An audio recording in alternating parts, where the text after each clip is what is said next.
pa'y malalapak ng buhay. Ngunit bakit ngayon? Nasaan ang himig ng mga ibon? Nasaan na ang lirig ng punong kahoy? Bakit ang hangin ay mabigat? Bakit ang tubig ay itim?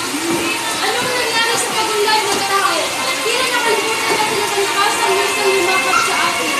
Sa bawat basura na tinapon, sa bawat puno na tinapon, sa bawat ilog na tinapon, pati ang tinapon sa pinagkaganda.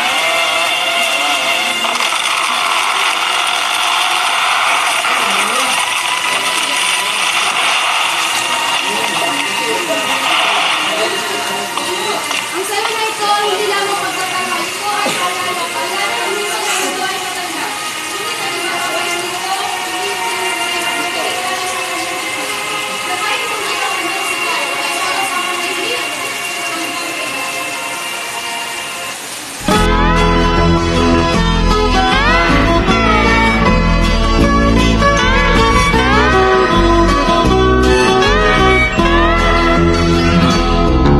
Wala ka bang napapansin sa iyong mga kapaligiran? Kay dumi na ng hangin, pati na ang mga ilog natin.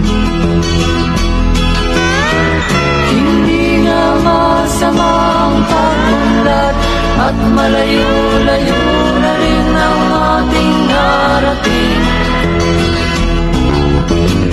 Ngunit masdan mo ang tubig sa dagat, dati kulay asul, ngayon'y naging itim. Ang mga duming ating ikinalat sa hangin, sa langit, huwag na nating paabutin. Upang kung tayo'y pumanaw man sa sariwang hangin, sa langit natin matitikman.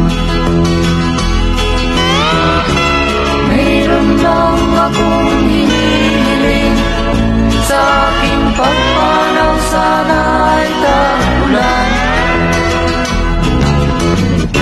Gitara ko ay aking dadalhin, upang sa ulap na lang tayo magkantahan.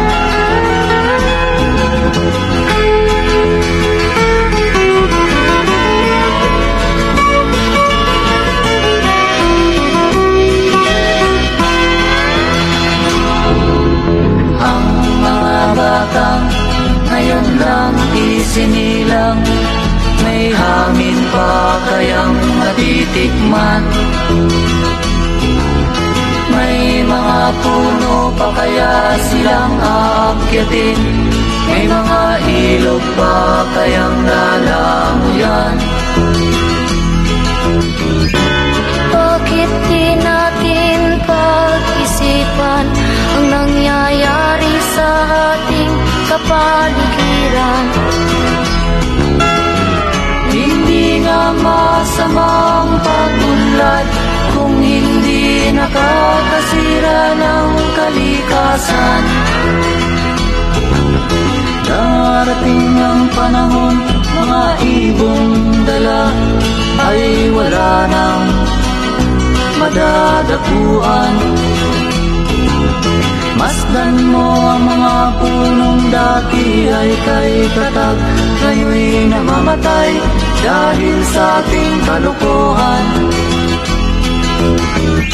Lahat ng bagay na narito sa lupa, biyayang galing sa Diyos kahit nung ika'y wala pa.